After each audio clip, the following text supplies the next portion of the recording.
Salve, minha gente! Tudo bem aí do outro lado? Desejo sempre que sim.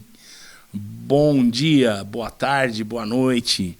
Olha só, hoje aqui no Ponto de Cultura AMAC, um episódio diferente do nosso Tudo Vira Podcast. O convidado de hoje é importado, não é aqui da nossa terra são carlense, não é nenhum carlopolitano. E sim, um cara nascido lá em Indaiatuba, que foi criado em Campinas, enveredou para São Paulo, capital, ficou um tempo em Brasília também, fazendo uma gestão muito importante naquilo que ele trabalha. E hoje São Carlos está tendo o privilégio de recebê-lo aqui, onde ele, além da história importante que ele tem dentro da cultura nacional, está fazendo o lançamento aí da sua quarta obra literária, a qual vamos falar já já.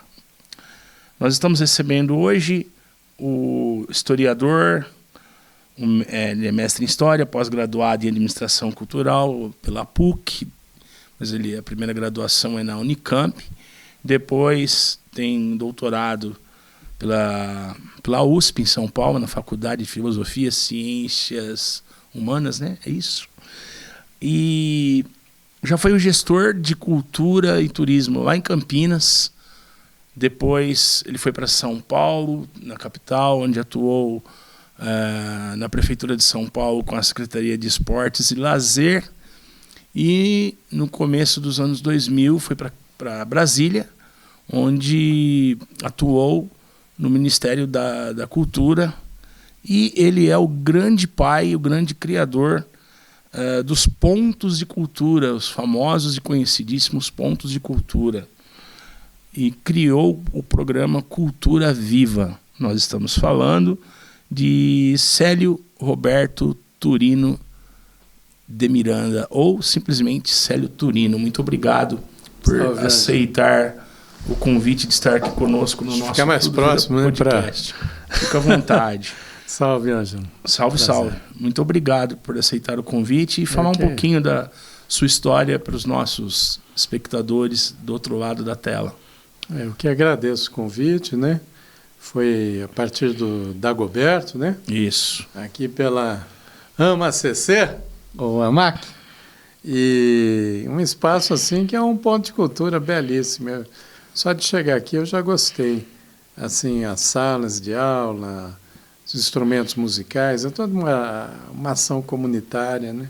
Importante. E que é gratuito, inclusive, para as aulas, as turmas, né? Então, eu gostei bastante. Eu conheci o Dagoberto num encontro de pontos de cultura que houve em São Paulo, me convidaram para falar sobre um pouquinho lá, e aí ele me chamou, e, aliás, já houve umas 2 vezes que está para vir e acabou não viabilizando. Então, agora estamos aqui, né? Que legal. E, enfim, eu trabalho com cultura, gestão de cultura desde os anos 70, desde 77. Comecei como gráfico na Secretaria de Cultura em Campinas. Olha só. Eu imprimia exatamente o material de divulgação da Secretaria de Cultura, que tinha sido recém-criada, né? Uma das primeiras. Assim. Nessa época a tipografia era muito utilizada, né? Eu operava uma Ricoh 1010, que é uma offset de mesa. Tinha 16 anos. E a partir daí eu ia fazendo material e comecei a me interessar para assistir cinema de arte, exposições, espetáculos de teatro, né? E assim eu adentrei na vida da cultura. Depois eu entrei também em História na Unicamp, 2 anos depois, em 79, e aí fiz uma proposta. O curso na Unicamp era diurno, também era um período de muita efervescência, de luta política, social, a gente vivia sob a ditadura, né? Uhum. E aí eu fiz uma proposta Ernesto para... Geisel. Já está na transição do ali Geisel para Figueiredo. Né? Mas quando eu entrei era Geisel, é verdade, 77, 78, né? O Figueiredo entrou em 79. Aí veio a anistia, né? E eu fiz uma proposta para a diretora de cultura para me transferir para organizar feiras de arte e cineclubes em favelas e bairros em Campinas. Era bom para mim porque isso era um trabalho que eu faria aos finais de semana, né? Principalmente à noite, e articularia ação ali com os bairros. E assim eu fiz por alguns anos esse trabalho, várias feiras de arte. Em alguns bairros ainda nem havia luz. Numa favela, a favela do Flamboyant, havia 420 barracos e eu fazia um cineclube lá, ajudava a organizar os 80, Comecinho da década de 80. E eu levava, o projetor o pessoal hoje talvez não conheça, mas era um projetor 16 milímetros, que era menor que o de cinema, era grande. Sim. Só que o apoio que eu tinha da prefeitura me liberaram do trabalho de gráfico para fazer esse trabalho como agente cultural, digamos assim, né? Ganhando Entendi. como gráfico, valendo um salário mínimo. Então eu levava de ônibus. Olha isso. E os filmes eu pegava em São Paulo, na Rua Aurora, na distribuidora da Embrafilme, filmes nacionais, O Cortiço, Vidas Secas, né, tinha que obras ser importantes Sim. da literatura. E né, grandes filmes aí dos anos 60, 70, e aí ia passar nesses bairros, nesses lugares. Nessa favela em particular, foi algo muito importante para a minha formação. Eu passei 1 ano e meio fazendo isso. Dormia, morava, no final acabei morando na favela. Olha. E o líder da favela era o Paulão, um mestre de folia de reis, violeiro, presidente da Associação dos Moradores. Aí ele me via ali, era um garoto, tinha 18, 19 anos, aí ele achava que eu devia dormir lá no barraco dele, né? Com a família dele ali. Então, assim, eu fiquei. Era uma favela que ela se situava no meio de um bosque de eucaliptos. Ainda tem essa favela? Tem. Ela foi urbanizada. Sim. Quem conhece Campinas, tem um shopping em Iguatemi, olhando para baixo, vai vê-la. Urbanizada. Agora está ampliando. Mas naquela época era um bosque de eucaliptos, era conhecido como favela dos eucaliptos. E eu gostava de sentir o cheiro do eucalipto. Bem, né? O eucalipto é gostoso. O barulho dos galhos, das árvores, né? Até que um dia deu uma tempestade na cidade e um eucalipto caiu sobre alguns barracos, machucando famílias, matando 2 pessoas em um barraco. Aí a gente teve, a partir do cineclube, veja, eu trabalhava pela prefeitura, mas a minha forma de trabalho era essa, conviver no lugar. E aí nós fizemos uma reunião ali com o Paulão, mais um grupo de jovens em torno do cineclube, né? E decidimos urbanizar a favela. Através da cultura. Do trabalho do cineclube, né? E como nós fizemos isso? O prefeito não dá grande apoio, mas nós conseguimos uma reunião com o prefeito e ele autorizou que a gente vendesse os eucaliptos. Eram grandes. Assim. E quem era o prefeito na época? Era o Chico Amaral. Chico Amaral. Prefeito do MDB, democrático, era outro MDB. Chico Amaral é histórico em Campinas. Naquela época era Arena e MDB. A diretora de cultura era a filha dele. E ela se simpatizava comigo, porque via que eu era muito ativo, por isso que ela permitiu que eu me deslocasse da FUVEST. Eu continuei como cargo, que na época eu podia entrar em serviço público com menos de 18 anos, eu entrei com 16. Então eu continuei com o cargo de gráfico, mas eu fazia esse trabalho. Assim, foram uns 3 anos. Assim. E aí conseguimos uma reunião com ele, fomos lá com o Paulão, com um grupo de jovens, colocamos a situação, a tragédia que houve. Ele autorizou, disse que não tinha recurso, mas ele iria legalizar a terra e autorizou a gente a vender os eucaliptos.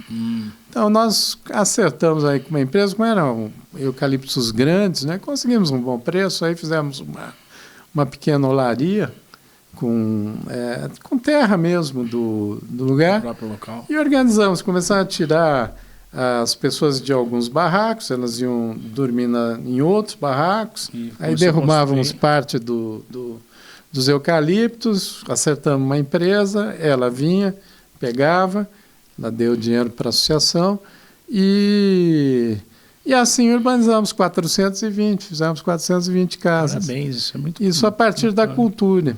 Então, eu te digo isso para toda a minha experiência assim, em política cultural, ela vem desse chão, sabe? E depois fui trabalhar com museus, né? Foi uma grande semeadura. Foi. E eu devoto muito ao aprendizado que eu tive com o Paulão, esse grande mestre, porque as pessoas às vezes desprezam essas pessoas nas periferias, nas favelas, acham, não dão valor, né? O que eu aprendi com ele? Aprendi a cantar, aprendi a importância de uma folia de reis. Lembro ele cantando, ó Deus salve o oratório, ó Deus salve o oratório. E aprendi também o que é servir, né? Você veja que a gente fazia essa troca, né, das famílias que iam e aí ia fazendo a casa em alvenaria. Conseguimos que um professor da PUC fizesse o projeto, professor de arquitetura. Depois veio a ser o prefeito de Campinas, foi o Toninho. Que foi assassinado, Antônio Costa Santos. Isso uns 20 anos depois, né? Que ele foi prefeito. Na época ele era professor da PUC e fez o projeto. Então a gente foi viabilizando assim com apoios, né, mutirão. Como o povo aprende a fazer as coisas. E note que a última casa a ser construída em alvenaria, a última família a sair do barraco de madeira foi a família do Paulão. Olha que aprendizado, né? Quer dizer, o líder... esse é o grande líder, ele, né? serve, né? Esse e não fez isso como líder. Fez isso naturalmente. E então isso é um aprendizado. E na minha vida eu tive, assim, a felicidade de ter conhecido alguns grandes mestres. Um outro foi o mestre Lumumba, mestre de tambor. Ele também era militante operário à época e também fazia teatro e música. E aí, como gráfico, eu fui fazer o cartaz de um espetáculo que ele criou, que era América, né? Fiz em silk screen, né? Em serigrafia, né? Sim.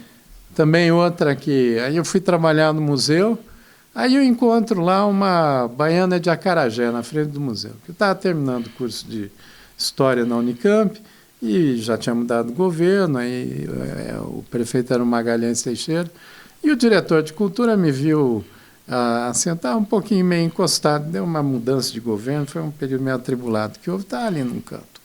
Aí ele falou, você está terminando História? Você não quer dirigir um museu de História lá do Bosque, que tinha uns museus no Bosque, do Jequitibás e Campinas.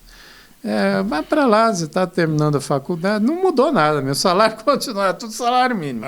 Mesmo? De gráfico, fui agente cultural, aí fui ser diretor de museu. Quanto desvio de função, hein? Desvio de função, mas para mim era bom. Com prazer, muito, né? E o aprendizado, né? E olha só, eu encontro na frente do museu, que era no Bosque, assim, essa baiana de acarajé, uma senhora negra vestida de baiana de acarajé, mas ela era de Minas, era de Poços de Caldas. E quem era ela? E ela conseguiu aquele ponto para vender acarajé. Ela era simplesmente a mulher que criou a primeira associação de empregados domésticas do Brasil, em Santos, nos anos 30.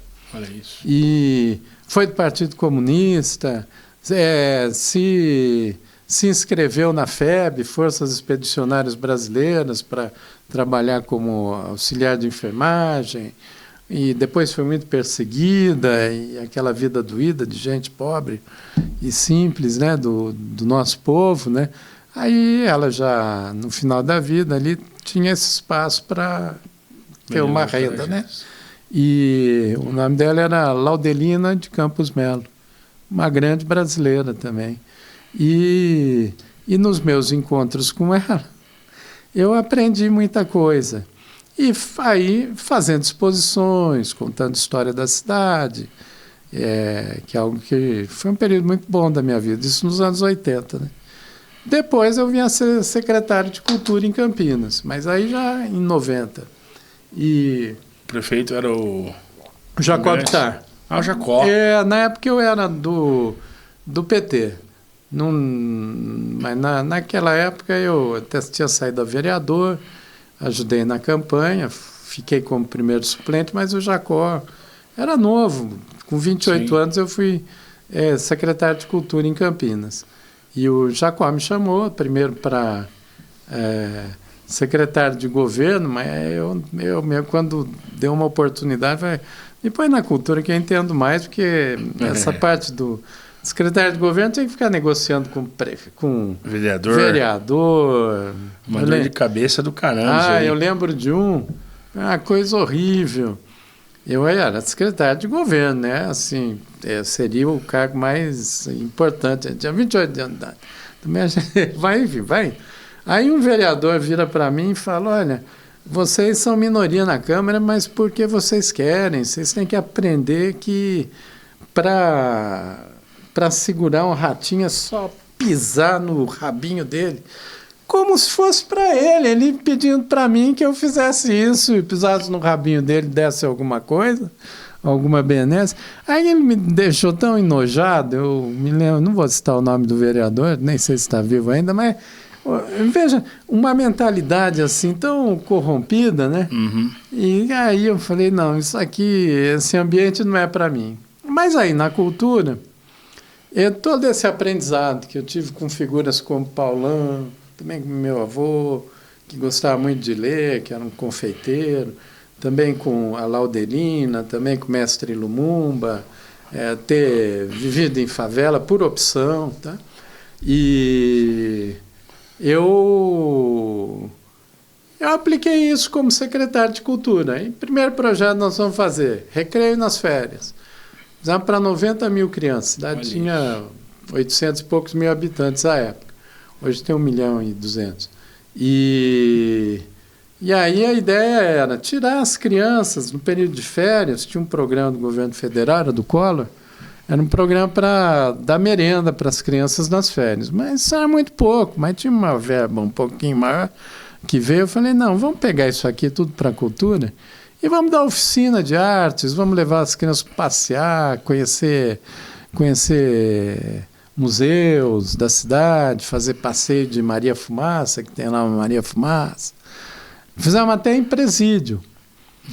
Nem era de Campinas, mas atravessou a fronteira, foi para Hortolândia, tinha um presídio grande lá. Sim. Fizemos um núcleo de recreio nas férias para as crianças, filhas dos presidiários, e contratamos presidiários para fazerem atividade de recreação para as crianças. E isso fizemos, assim, sempre nesse número, 90 mil. Teve um ano seguinte cresceu tanto, foram 180 mil. Aí a gente botou idoso e tal. Então é assim. Depois é que eu fui para o... Mas a grande marca ainda dentro de Campinas na Secretaria de Cultura foi a criação das casas de cultura? Então, nesse período, nós abrimos 13, né? Quando eu estava como secretário. E como era também... Alguém aparecia, quero fazer um trabalho, tem uma garagem aqui. Vai lá, vamos fazer. Ou um barracão de ferramenta no meio de um parque da prefeitura desativar. Vamos transformar em casa de cultura. Sempre compartilhando, e as casas de cultura nós fizemos assim. A gente pegava um agente da comunidade que se interessava, contratava, pagava, porque era um salário mínimo, um pouquinho mais. Mas não era muito além de um salário mínimo, né? Um em cada uma das 13. Arrumávamos uma verba para manter o espaço, dávamos oficinas culturais, o recreio nas férias, que o recreio aí deu uma dimensão, que foi muito rápido que nós fizemos, então a gente contratava tudo quanto era gente que queria, alguém aparecia com um projeto. Uma artista visual, eu quero dar aula lá de pintura. Eu quero também, junto com pintura, quero recuperar aqui um terreno que está todo assim abandonado e fazer aqui um jardim. Isso era um recreio nas férias com as crianças. Vamos fazer isso, vamos fazer aquilo. Então, a Casa de Cultura ela tinha esse pacote e também os livros, né? Nós compramos 500 títulos para cada casa e doávamos, né? Até foi o meu primeiro problema que eu tive com prestação de contas por anos, depois que eu saí do governo. eu não sabia que livro é material permanente e não podia doar o livro pelo Tribunal de Contas. Me deu uma dor de cabeça, mas eu resolvi bem, expliquei por quê. Foram uns 8 mil livros, títulos, né? Exemplares, e enfim. Mas, enfim, tudo a gente vai aprendendo, né? Sim. Mas era necessário, eu defendo, você tem que pôr na comunidade livro. Isso. Jogos de xadrez, de dama, oficineiros, contratar gente da própria comunidade. Envolver, aí, como a gente né, tinha também pessoas. Os teatros municipais, 2, que é o Castro Mendes Convivência, e tinha ali as tribunas de honra, né, que era da prefeitura para dar para autoridades. Falei, não vou dar isso aqui para autoridade, não. Eu vou pegar, então, dá mais ou menos uns 20, 28, um teatro, tá? por espetáculo, né? Eu acho que 32, 28. E um num teatro maior, 32, no outro 28. Aí, já dava 60 ingressos. O que eu fiz com esses ingressos? Eu pegava e peguei 80% disso, deixava um outro para algum convite, mas 80%, 50 ingressos por dia. Não é pouco, é bastante, porque a gente teve uma programação grande. Aí eu distribuía para as casas de cultura. Aí um dia ia o pessoal de um bairro, né? Aí era por atividade, né? Para ficar mais prático, né? Pegava um ônibus, levava, o pessoal às vezes nunca foi a um espetáculo de teatro, de dança, orquestra sinfônica, enfim. E fizemos isso por um tempo. Então a Casa de Cultura ela trabalhava nesse sentido, né? Daí é que eu, saindo, né, do governo, foi um período bom. Mas acho que não cabe ficar falando tudo, mas foi uma fase boa. Aí foi para São Paulo. Para você ter uma ideia, quando eu cheguei na Secretaria de Cultura, o público pagante de teatros na cidade era de 30 mil pessoas, 35 mil por semestre. Saiu de lá. Em um semestre, pulou um semestre, já estava em 108 mil. E assim Mais que foi. triplicou. Aí Campinas ficou muito referência, ganhou até capa da Veja como programação. Veja, eu era novo, né? E me lembro até a Veja veio fazer uma entrevista, uma matéria grande, assim, como é que no Brasil, assim, o Collor tinha acabado com o Ministério da Cultura, em todo lugar que está difícil, não tá. E em Campinas todo mundo queria fazer estreia, tudo dava certo na cidade. E eu ali, muito feliz, lembro que a repórter, foi uma pergunta que me pegou fundo.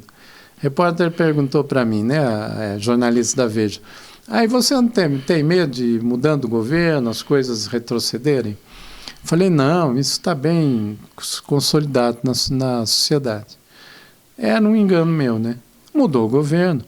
E quando muda o governo, mesmo dentro do mesmo governo, a coisa muda. Muda. Então a coisa caiu bastante. E aquilo ficou muito na minha cabeça. Depois a vida me levou para São Paulo, não vou ficar contando disso, mas enfim, fui trabalhar como diretor de lazer e esporte, cuidar desde a ação silvestre, maratona, levei esse projeto do Recreio também, aí eu levei para São Paulo, e eu gosto de volume, aí eram 200 mil, 300 mil crianças por edição. Quem que era? A Irundina? Prefeito? Não, a Marta. A Marta. Irundina foi no período que eu estava como secretário, que era o Jacob Bittar, que era do PT. Tá. Mas Irundina de São Paulo, né? Estava no campo. E daí que eu fui para Brasília, né? Que o Gilberto Gil me chamou para ser secretário, pensar o problema de se fazer pergunta para historiador é que a gente vai lá atrás. Para mim não tem problema algum, eu acho importante quem está assistindo conhecer, fica à vontade. Aí né, que a pergunta, agora que eu vou responder, você perguntou, mas aí o Gil me chamou, conhecendo essa experiência toda, tal, para que eu pensasse um programa de descentralização da ação cultural. E eu fui como secretário de programas e projetos.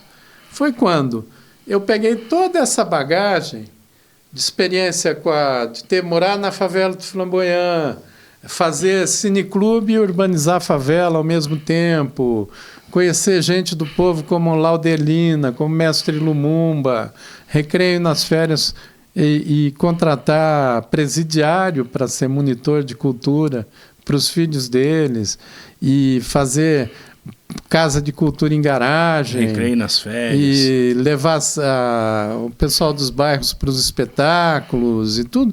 Eu peguei toda essa experiência e apresentei a proposta do ponto de cultura. Então, as e casas da de cultura viva. As casas de cultura seria a mãe dos pontos de cultura. Na forma que foi em Campinas, sim. Como, às vezes, tem muita casa de cultura, mas que é um espaço da prefeitura, do governo, feito para a sociedade. Do jeito que nós fizemos naquele período, em Campinas, não era uma gestão compartilhada. Então, por exemplo, não era um prédio da prefeitura. Às vezes era, e às vezes não era. A gente se adaptava à realidade em cada lugar. Vou te dar um exemplo. Começamos uma casa de cultura, a Tainã. Ela começou num barracão, um armazém, que era Conab, de abastecimento, que tinha nessas vilas de Coab, que estava desativada. Aí, vamos então pegar isso aqui e vamos abrir a Casa de Cultura. Está fechado mesmo, é da prefeitura. Aí botamos lá. Que atividade nós vamos fazer aqui? Tem o recreio, tem a biblioteca, e de repente alguém chega para mim e fala, olha, vai ver um cara aí, um andarilho, uma pessoa de rua, que ele está tocando um instrumento que eu nunca ouvi, um som maravilhoso, é um tambor de latão. Aí eram aqueles steel drums, que são aqueles tambores de barril de petróleo. Sim. E que você faz uma formação e faz uma sonoridade muito bonita, que é uma música do Caribe. Era um andarilho da Guiana Inglesa, que o steel drum vem lá de Trinidad e Tobago, do Caribe. E ele vivia ali em troca de moeda. Aí eu cheguei, era secretário, ele falava até já um português, assim, mais ou menos, né? Mas que eles falam inglês, né? Na Guiana. E aí falei, olha, você não quer ficar aqui um tempo e dar aula desse instrumento? Aí contratamos. Levamos para a Casa de Cultura Tainã. Hoje tem uma orquestra de tambores. Olha, fruto de um andador de rua. Através apareceu também um outro, que incrível, era um músico que acompanhava Carmen Miranda. Sabe o Bando da Lua? Uhum. Gente, ele vivia em condição de rua. Olha só, levou o Brasil para o mundo. E ele não tinha um violão. Poxa vida. Aí eu ali, secretário, falei, como? Tem que comprar um violão para esse homem. E só comprar o violão não adianta, tem que contratar ele para dar aula. Então era um músico do Bando da Lua. Que legal. Mas que você via no meio da rua, você ia falar, isso aí é um... Né? Você nem olha. Sabe o que então, eu acho mais papel. bacana disso daí, tudo que o senhor está falando? Você dava oportunidade para o cara e incentivava o cara a ele pescar o próprio peixe com a própria vara dele de pescar, digamos assim.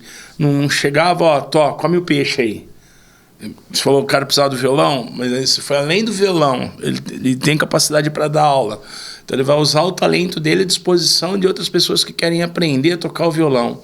Quer dizer, alimentou a autoestima do cara, ele ajudou outras pessoas que foram se desenvolvendo com o tempo, e igual o cara aí dos tambores, a mesma coisa, era um morador de rua. Então, olha só como que a cultura pode transformar as pessoas.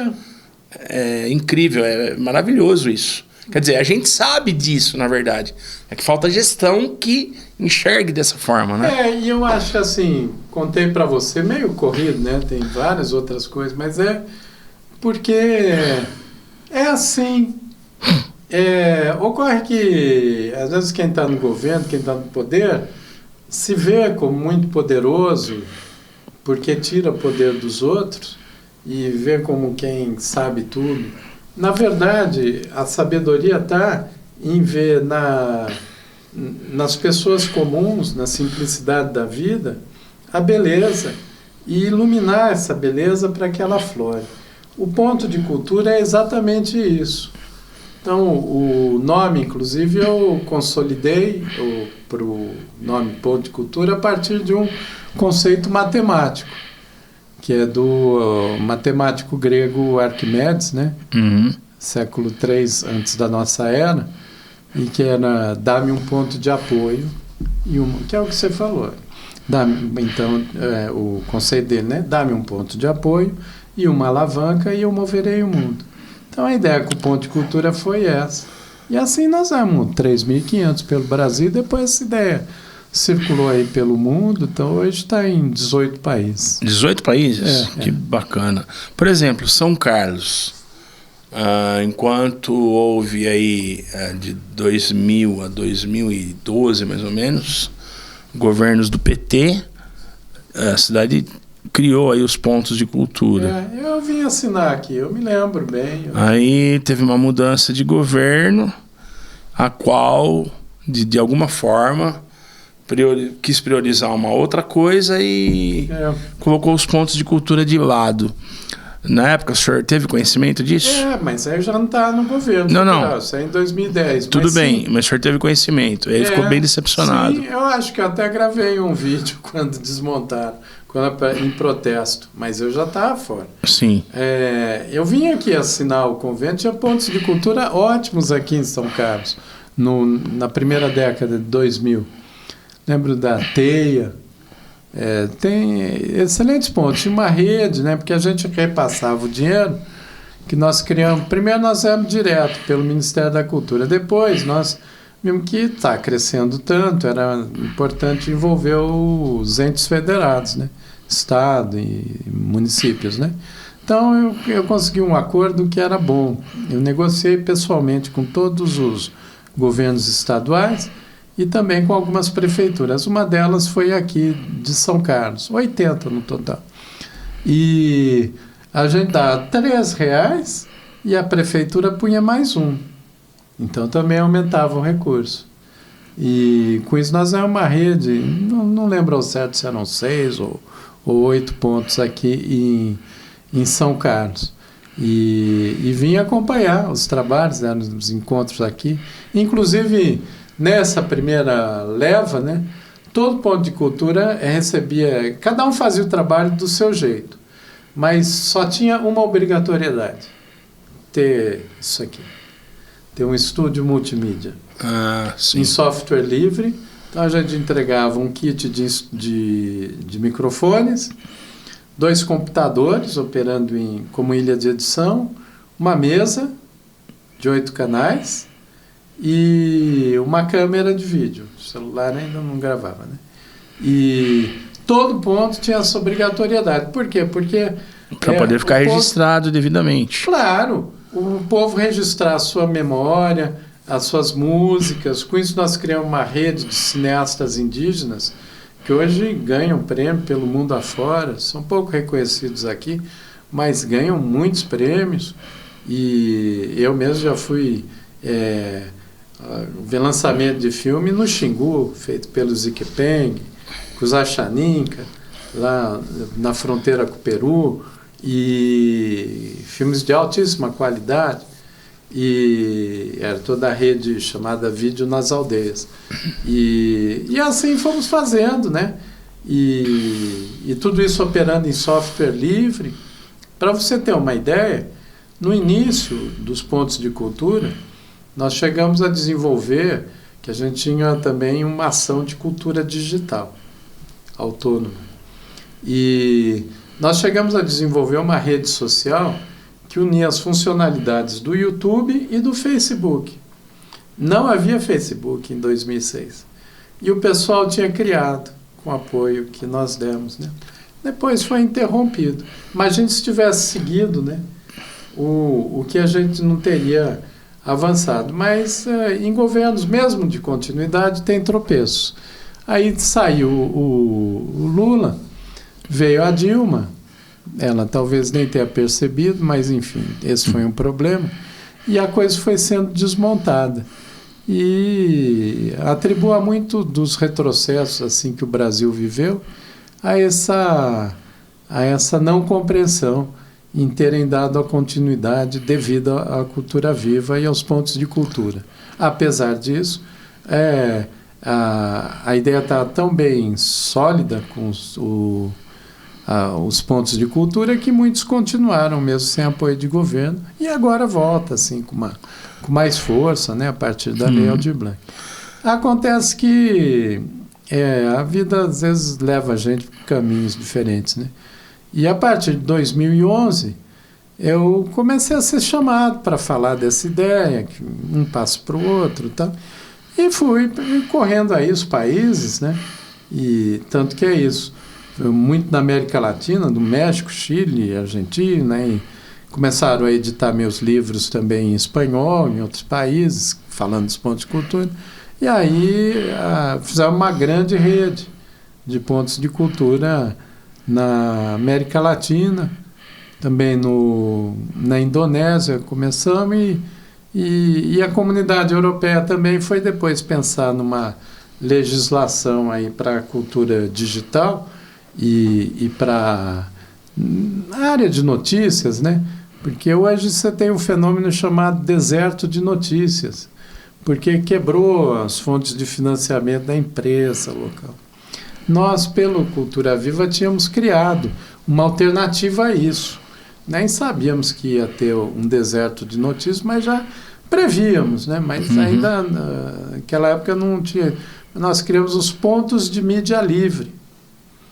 Então, nós pegamos não só os pontos de cultura, estrito senso, mas sites, revistas que estavam começando. Site eram blogs mais, né? Blog. Então, você tinha até ponto de mídia livre que distribuía poesia em papel de pão de padaria. E assim fizemos, né? Depois a comunidade europeia viu esse exemplo brasileiro e aplicou lá com eles como um financiamento. Então, na verdade, tudo isso daí, toda essa história, né, vindo lá de Campinas, desde o Paulão, do Paulão, né, os vídeos, o cinema. Aí o senhor acabou de falar aqui há pouco da gente registrar, né, o que é feito. Então, a obra literária se tornou uma fonte de registro também de tudo que estava acontecendo. A primeira delas, então, na trilha de Macunaíma, o Ócio Trabalho na Cidade, em 2005. É isso, correto? Esse foi o meu mestrado em História na Unicamp, que aí eu publiquei. E ele se tornou um livro. Agora está na terceira edição. Ele saiu quando eu já estava no Ministério da Cultura. E eu estudo a obra do Mário de Andrade, né? Me inspirou muito a pensar os pontos de cultura. O trabalho do Mário de Andrade. Mário de Andrade foi também o primeiro diretor de cultura da cidade de São Paulo. Mário de Andrade é importantíssimo, né, na história da cultura brasileira, né? Às vezes as pessoas vão perdendo, né, a referência. O Mário de Andrade é um homem negro, extremamente culto, um polímata, né? Polímatas conhecem vários assuntos, né? Etnomusicólogo, apaixonado pelo Brasil, pela cultura brasileira.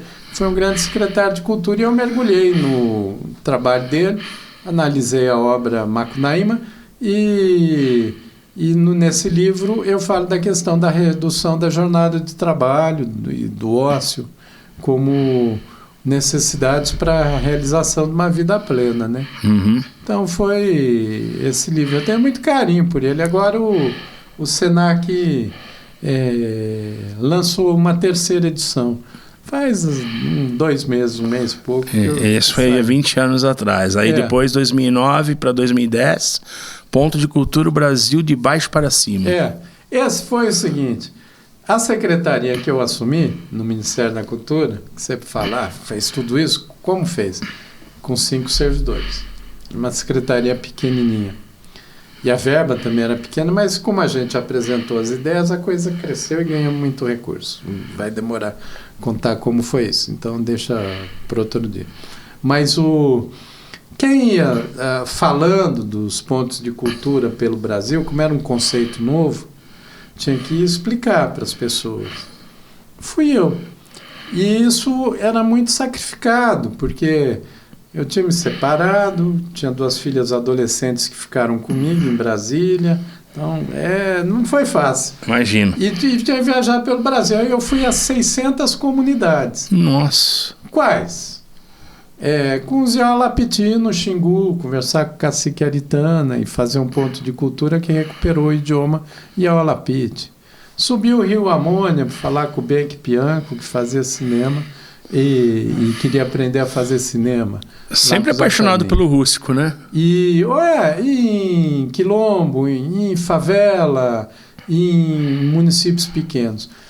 Só que a única pessoa que estava vendo isso tudo, e vinham chegando os projetos, e o pessoal, como pode? E vinha. Teve uma chamada, nós tinha 2.500 projetos em 2005. E aí eu pensei, não, eu tenho que contar essa história.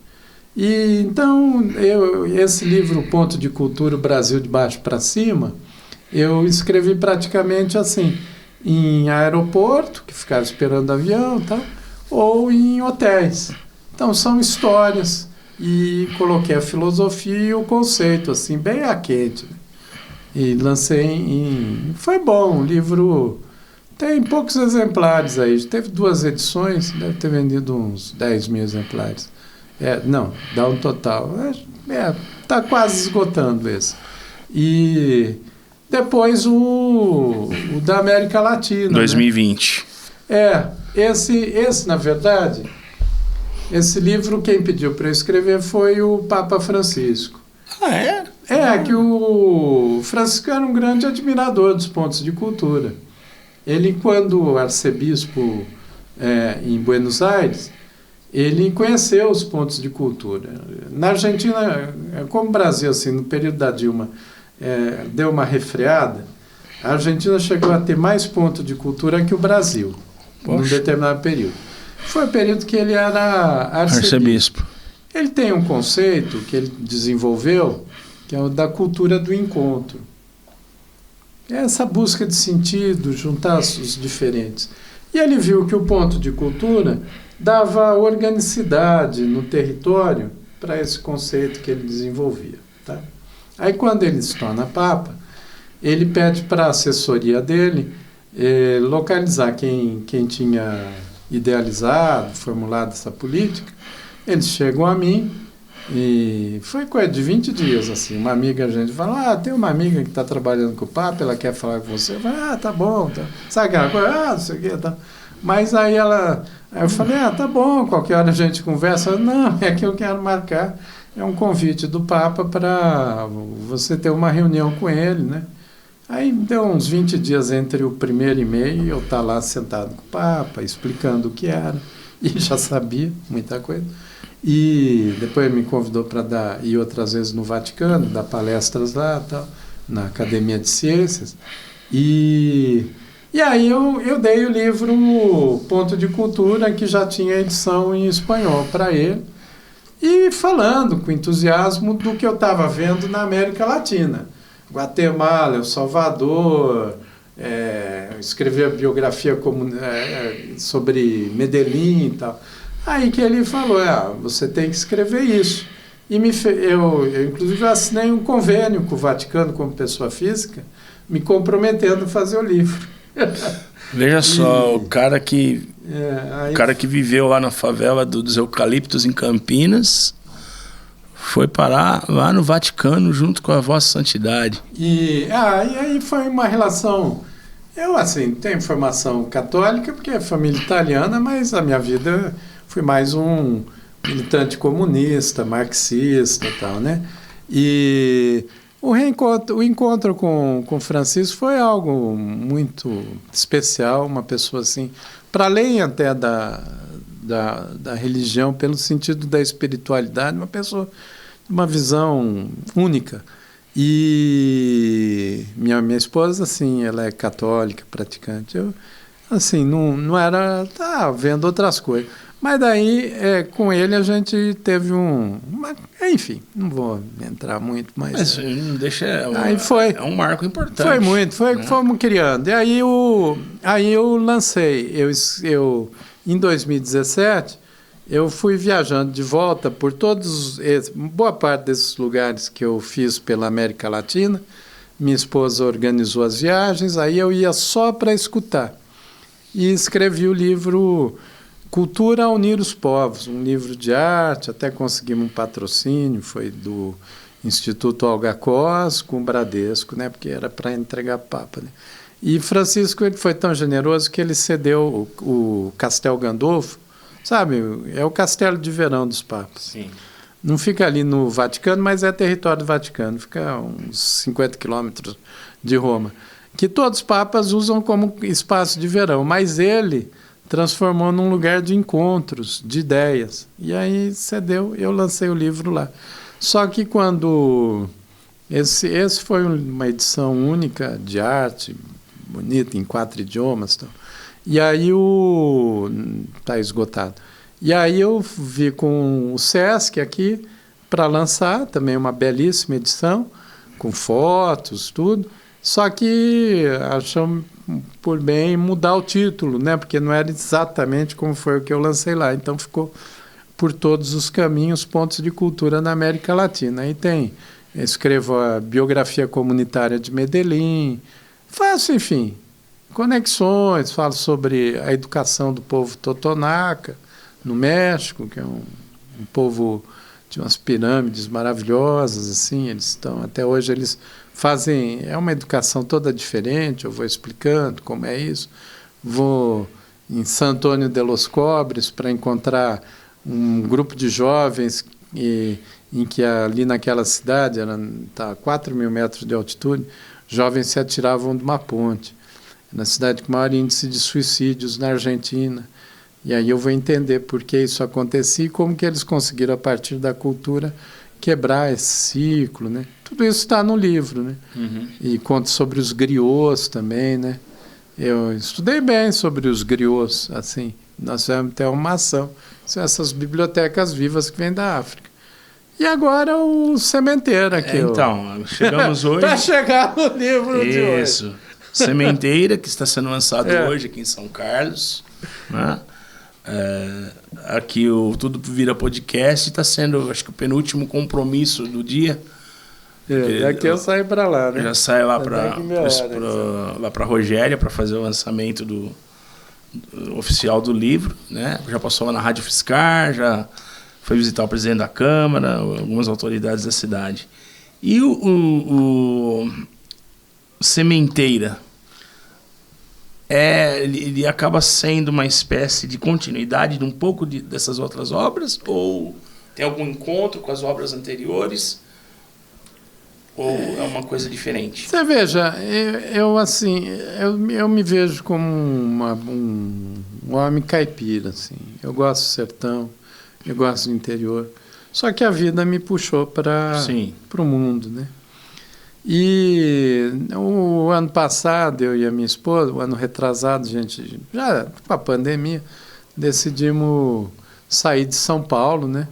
Aí procuramos algum lugar, eu queria ir para Campinas, mas acabou encontrando uma outra cidade ali próxima, que é Vinhedo, e reformamos uma casa assim, meio com vista para uma mata, e fomos morar no interior, eu e minha esposa, a mata.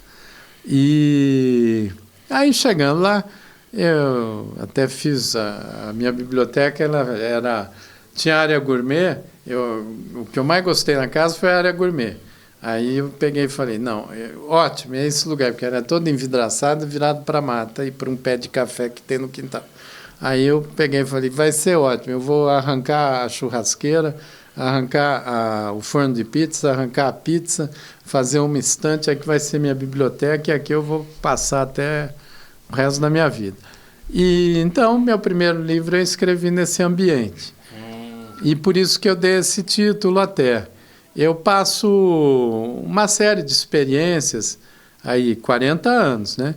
De experiências na área da cultura. Eu só não falo sobre ponto de cultura, que isso eu já escrevi em outros livros. Mas eu falo sobre previdência para trabalhadores da cultura, que é uma área muito desassistida. Eu tenho uma proposta para isso, como que viabilizaria um fundo Isso mostra ali as contas, porque com a vida também eu trabalhei muito em gestão pública, então eu sei como conseguir recursos, como viabilizar. Sobre direito autoral, inteligência artificial, editais.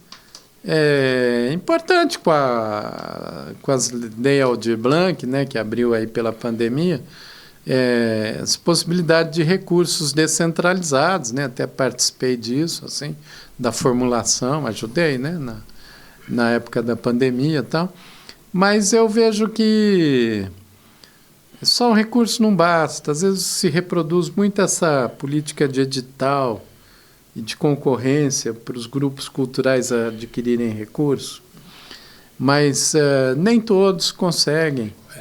E cria-se uma cultura de muita competição. E a cultura ela cresce não pela competição, mas pela colaboração. Foi assim desde a pré-história. Que visão maravilhosa. Então eu mostro que não é que eu seja contra edital, mas se tudo se transforma em edital, alguém me disse o seguinte, é edital. E a maioria fica de fora. Então eu proponho uma visão mais universalizadora mais e que as pessoas possam ter recursos sem a necessidade via edital de uma forma mais universal. Então o livro está ensinando um pouco disso, como partir por esse caminho. Eu analiso isso. Também comecei o livro com uma proposta que eu falo de coisa que fiz e também das que eu queria ter feito e fracassei, assim, né? Como o Darcy Ribeiro, que fracassou em tudo na vida. Tem um texto bonito dele, né? Fracassei, queria alfabetizar os brasileiros, queria um país soberano, e eu fracassei nisso tudo. Mas eu não queria estar no lugar de quem me venceu. E um dos fracassos que eu analiso que eu tenho, que fica na minha cabeça, né? Não que ninguém me pediu isso, mas eu entendo que o Brasil devia ter resolvido a questão do analfabetismo de adultos. Eu já trabalhei assim com alfabetização de adultos e eu sei como é. E o problema não é só da pessoa analfabeta adulta, é um problema da sociedade de não valorizar a questão da educação. Então, o primeiro capítulo do livro é uma proposta de um mutirão Paulo Freire para alfabetizar 8 milhões de pessoas em 2 anos, ao custo de R$ 1.500 por alfabetizado. É isso, dá 12 bi e meio, parece muito, mas não é, porque é para o Brasil virar território livre do analfabetismo. Quando eu estava no Ministério da Cultura, por 2 anos, eu tinha essa ideia e eu queria trazer a alfabetização de adultos para os pontos de cultura. Mas governo é tudo verticalizado e eu não consegui. Então, o bom de livro, literatura, é que a gente cria ali na escrita. Então, eu demonstro, dou passo a passo, quanto custa, como faz, quantas pessoas, para, em 2 anos, alfabetizar 8 milhões de pessoas e dou o nome de Mutirão Paulo Freire. E começo o livro, na verdade, todo o livro surgiu porque eu escrevi um poema, que era a partir de uma história que um amigo tinha contado, quando eu estava começando a implantar os pontos de cultura, que ele fazia alfabetização de adultos numa fazenda, no interior da Bahia. E quando eu falei que a gente dava esse equipamento multimídia, ele falou, olha, eu também trabalhava com equipamento, mas era um gravador de rolo, sabe aqueles gravadores? Que eu levava numa fazenda. E aquilo foi... E ele trabalhava ali, ele dava a aula na Tulha, só que o dono da fazenda tinha autorizado e depois desautorizou e disse que ia quebrar aquele gravador, porque do gravador saía a voz do Paulo Freire. E teve um dia, esse jovem estudante, ele entrou na fazenda e viu assim o povo estático, a lousa arrebentada no chão, o gravador estatelado, e nunca mais teve aula naquele lugar. Isso, sabe quando foi? 31 de março de 64. Foi o golpe militar que se fez anunciar. Então, com esse ódio ao povo brasileiro emancipado, educado, culto, né? Que é assim que esse pessoal mantém a dominação. Então, eu escrevi um poema sobre isso, né? E daí do poema eu falei, não, então eu tenho que pôr no papel como que eu queria alfabetizar 8 milhões de pessoas. Daí, quando eu terminei esse, falei, não, mas então, conversando com minha mulher, né? Não, então eu vou pegar, por tudo que eu vi, tal, porque eu não quero mais tratar desse assunto, agora eu quero escrever outras coisas. E pronto. E aí, qual o título? Como o gravador era guardado onde ficavam as sementes e as ferramentas, eu dei o nome de sementeira, como se eu estivesse dando uma lata de semente velha, assim, de um agricultor, para quem quiser pegar essas minhas sementes aí que eu estou dando, e que estão no livro, e semeia onde quiser. Mas pronto. Essa ideia de querer alfabetizar esse tanto de pessoas é uma sementeira também importante. Mas você veja... eu acho até, eu costumo dizer aqui, viável. Vários convidados que vêm aqui, né? Principalmente quando vem político, eu gosto de falar muito disso, que o nosso país ele seria muito diferente se o brasileiro tivesse a cultura da leitura. Porque se ele tivesse a cultura da leitura, ele ia entender um pouco mais sobre os seus direitos e seus deveres. Claro. E exerceria de forma mais autônoma, né? E a classe política não dominaria tanto assim e fazer o que eles querem. É legal isso que o senhor está colocando, porque aí, quando o cara ele é impedido de ter acesso a essa cultura, que é a da leitura, do aprendizado, a cultura, para alguns políticos, ao povo, se torna o famoso e famigerado pão e circo. É isso aí, desde os romanos. É assim. E na verdade, não é difícil, e tinha que ser como um mutirão. Eu fiz ali o cálculo, envolveria 200 mil pessoas, né, trabalhando, e com meta assim, de resolver em período curto. Como Cuba fez, Bolívia fez. Eu estava na Bolívia quando a Unesco declarou a Bolívia território livre do analfabetismo.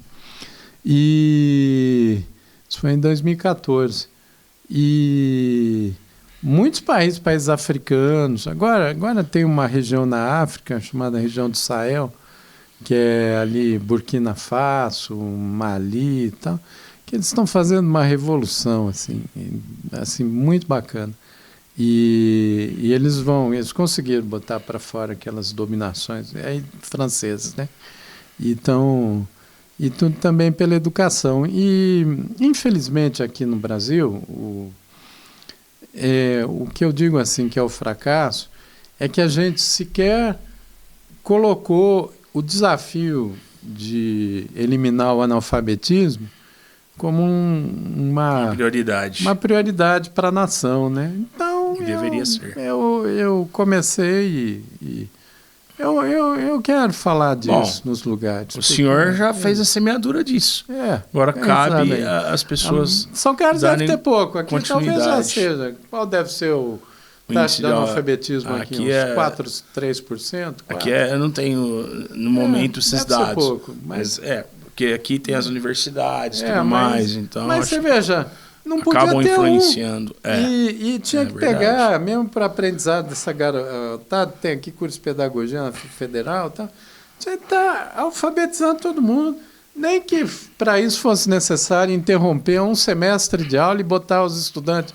Quer melhor aula para aprender pedagogia do que ir para os bairros e alfabetizar o povo, outros fazendo atividade cultural? Eu vejo pela minha experiência. Eu aprendi assim, eu aprendi morando numa favela e sempre venho de família pobre, proletária, tudo, mas está na universidade, na Unicamp, tudo mais. E o que eu aprendi foi com o povo.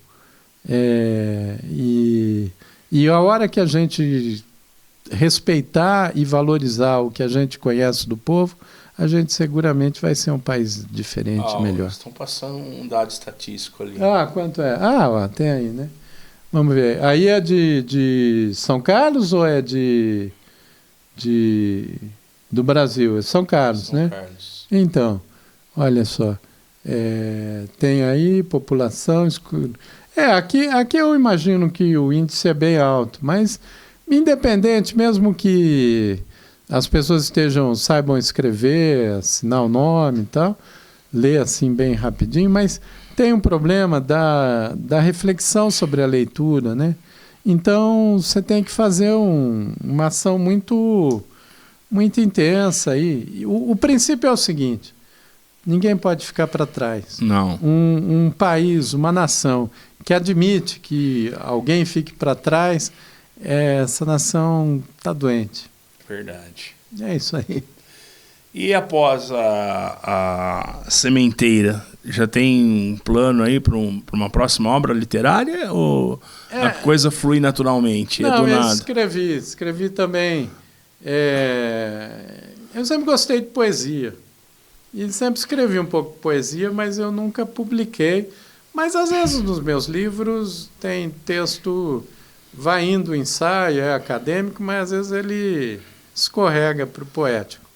E aí eu reuni poemas, alguns refiz, e acho que o mês que vem, no máximo em novembro, sai um livro de poesia. São 160 poemas, todos com a temática da história. O título é Fios da História.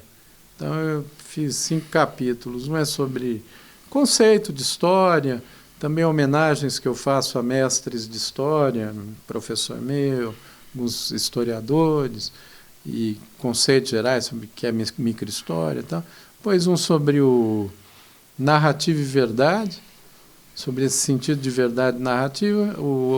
A terceira parte é sobre o espírito do tempo. A quarta, aí eu conto histórias a partir dos conceitos da poesia que eu pus. Eu conto história em forma de poesia, porque história e poesia sempre foi a mesma coisa, desde Heródoto. E o último capítulo é algo que assim tenho pensado muito, refletido, é cultura e revolução. E aí eu apresento conceitos de história e de mudança social na forma poética, começando pelos costumes, pelo comum, um poema é comum, e pela vida comum do povo, como que a gente vai passando. Tem histórias, daí eu coloco um conceito que é de urgência histórica, porque eu penso que o mundo está indo para um colapso tão profundo que é necessário a gente não ter mais paciência, a gente tem que ter senso de urgência histórica. E termino com um poema chamando para a revolução. Revolução a partir da cultura. E é um poema longo, assim, são 20 pequenos poemas dentro de um poema maior. Entendi. E eu termino dizendo que a maior poesia é fazer a revolução. Não sei se eu vou viver isso. O livro, sim, vai sair logo, vai sair agora. Mas eu penso que não há outro caminho para a humanidade que não seja fazer uma revolução profunda na forma de ser, na forma de estar no planeta. Esse que é o meu próximo livro. Que bom. Deixa eu perguntar, já existe uma comunidade, digamos assim, ou discípulos turinianos? Não. Eu tenho coisa no Facebook, mas mas Instagram, precisava. Para dar continuidade ao seu legado. Tem os livros. Mas não tem alunos, ex-alunos. Não acho que é. Eu acho que o mundo, como é a ideia do ponto de cultura, todo mundo tem seu lado luminoso. Só que o que é cultivado é o lado sombrio, é a feiura. Então a gente vai criando um mundo muito duro. Então, o ponto de cultura é iluminar as belezas, igual aqui, o Dagoberto, por exemplo. Eu conheci o Dagoberto, hoje é a segunda vez que a gente se encontra. Ele me conheceu me chamava para dar uma palestra lá em São Paulo, encontro de ponto de cultura. Até fui assim, por fora da Secretaria de Cultura. Eles só deixaram eu ir, não recebi nem nada. Porque eles não gostam muito que eu vá falar dessas coisas. Mas, enfim, eu fui, acho que o pessoal gostou, acho que ele gostou também. Aí ele me chamou, eu dei o meu contato. Aí ele tem me convidado, já faz um tempo, até me desculpo com ele, que ele queria que eu viesse antes para São Carlos. Só que você vai entrando assim na vida da roça, do mato, né? Você se acostuma, né? Você fica lá quietinho, né? Então eu tô querendo cada vez mais ficar quieto. E acho que o que eu tenho a contribuir hoje é pôr as ideias, deixar que os outros peguem e pratiquem, reelaborem, mas sem esse negócio de discípulo. O mundo não funciona por aí. Eu já houve muito... Hoje tem muito essa cultura de influencer. Só tem muito influencer porque tem muito idioter, né? Que fica seguindo os influencers. Então eu não... Esse tipo de influencer que tem eu não destacado hoje em dia mas complicado. Não, gostaria de ter a oportunidade assim, quando eu falei de turinianos, né? Foi no mesmo sentido mesmo, de dar continuidade a um legado bonito. O senhor falou em revolução. Revolução é barulho. Aí vai meio contraditório ao silenciado aí. É o quê, né? Você pode ter a revolução do bem viver, né? O bem viver é uma forma de você se perceber no mundo.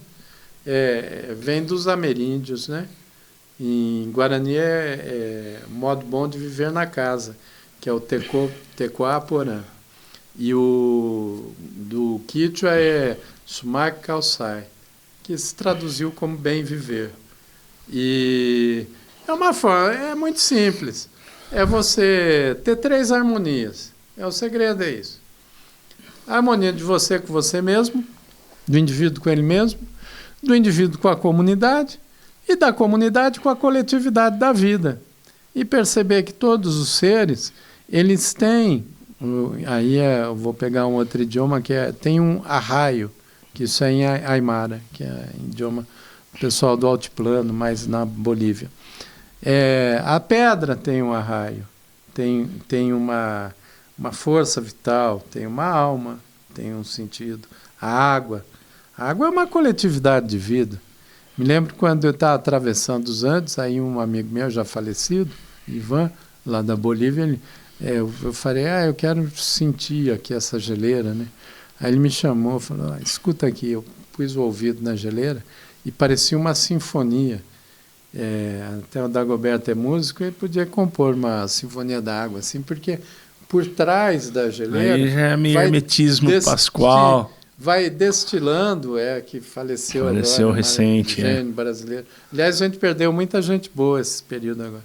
E Silvio Tendler está fazendo um filme sobre ponto de cultura. Está pronto, mas ele faleceu, né? E é um grande amigo. E assim, eu chorei muito com a morte dele, porque a gente estava muito junto e ele estava... já está pronto o filme, mas enfim, ele não vai ver o lançamento. E aí, assim, você vai vendo daquela geleira, gotinha por gotinha, vai virar o quê? O Rio Amazonas. Olha isso. Vai virar o Rio da Prata. Então, a mudança é essa, a revolução é isso. E silencioso, né? Bem silencioso, a gotinha silenciosa. É isso. E depois, ela vai... Eu não entendi. E a ideia mesmo... Que legal. E a ideia com o ponto, eu até começo falando do ponto, no livro do Brasil de Baixo para Cima, eu falo do dessilenciar. O que a gente tem que fazer é dessilenciar o povo. Porque como é que um país assim tão desigual, que maltratou tanto a nossa gente, ele não se destruiu totalmente? Porque tem uma criatividade, tem uma solidariedade, tem um amparo popular. Você vê assim, a vizinha não tem nada em casa, mas ela pega e divide com a outra. Exato. Não é assim? Mesmo. Isso que o brasileiro é o coração do mundo mesmo. Não é? É isso aí, meu amigo. Bom, acho que tem que...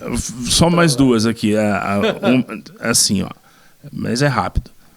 O senhor falou do convívio lá com o Paulão, com o pessoal lá das favelas e tal. E falou também de uma outra época, acabou convivendo um pouco lá com os indígenas. Uhum. E acabou de falar até aí do pessoal dos Guaranis. Como bom campineiro, Ponte Preta ou Guarani? Então, você sabe que eu não acompanho futebol? Então porque não?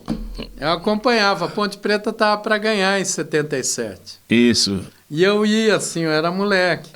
E aí Rui Rei vendeu lá para o Corinthians. Eu nunca mais... Decepcionou e desencanou. Nunca mais desencanei de futebol. Mas até então era Ponte Preta, então. É, claro. Imagina, eu tinha quase certeza. Eu falei, mas deixa eu dar uma instigada ali. É, né? claro. Bom, então, qual o último recado para quem está nos assistindo? Um conselho, uma sugestão saudável dentro de tudo isso aí, dessa história maravilhosa, desse legado bacana que o senhor nos passou até o presente. Vamos fazer brotar um Brasil como nunca se viu. Está na hora, a gente está muito conformista. Permite só gente estúpida, cretina, fique mandando na gente. Não é possível. Não é possível ser tão... Vamos mudar essa coisa, mas mudar de verdade não é também com essa odiação toda, não. Vamos mudar com beleza. Atrapalhando, né? Juntar o povo país, e fazer, né, um país melhor e já. E pode ser, imagina, não tem... O mundo tem que estar melhor também, imagina. Como é que a gente admite o que estão fazendo em Gaza? Isso, estão matando, muito mais gente do que eles falam que estão matando, já morreu lá. É uma coisa, não pode, tem que falar, já basta, não quero mais, é isso. Isso para mim é o centro de urgência histórica. E se alguém... pegar essa ideia, né? Pega a visão, eu vou ficar muito feliz. É isso aí. Seja sempre muito bem-vindo a São Carlos. Obrigado. Sinta-se em casa. Eu me sinto aqui. Minha esposa, a família dela é daqui. Ah, que legal. Mas saíram... Minha esposa nasceu em São Paulo, mas eles, imigrantes italianos, né? Bragato, né? Vieram Bragato. E... Aí depois teve um primo dela, foi brutalmente assassinado junto com a esposa aqui em São Carlos, o Sanderman. Que até hoje não resolveu, né? Então tenho a minha sogra, querida dona Mariquinha, ela está enterrada aqui no cemitério também, faleceu ali no período da Covid, não de Covid, mas sim, enfim, no período, está enterrada aqui. Então... Eu tenho já tem um laço aqui com São Carlos. Um laço que não é assim de vínculo, mas tem um afeto, né? E da época que tem o amor da minha vida aqui, de alguma forma. Eles saíram lá da Itália e vieram para cá, né? É isso aí.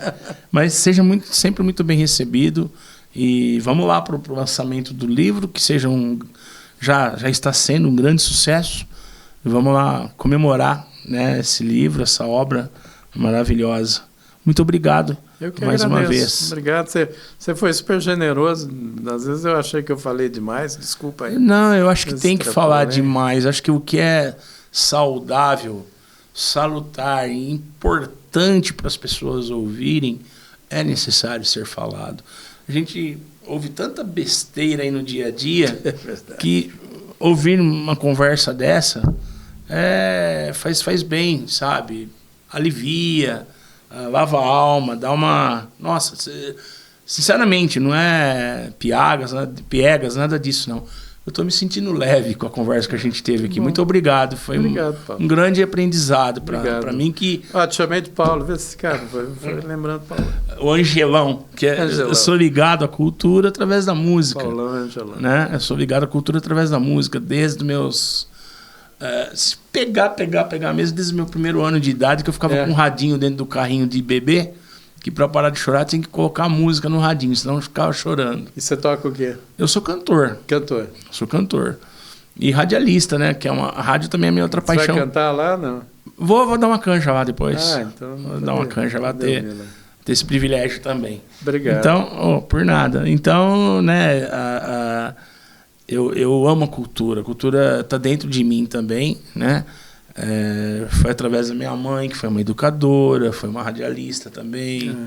Então, né, a mamãe me deu uma bagagem bacana da questão de cultura, da questão da leitura, né, do conhecimento. E eu tive o privilégio também de ter sido, por 12 anos, funcionário de uma USP, onde no convívio ali com a classe estudantil, com a classe de docentes e mesmo funcional, me ajudou muito no meu desenvolvimento intelectual. Ali eu era um jovem, um garoto quando eu entrei ali com 14 anos de idade, saí de lá aos 26 para ficar só com a música, que é a minha grande paixão, né?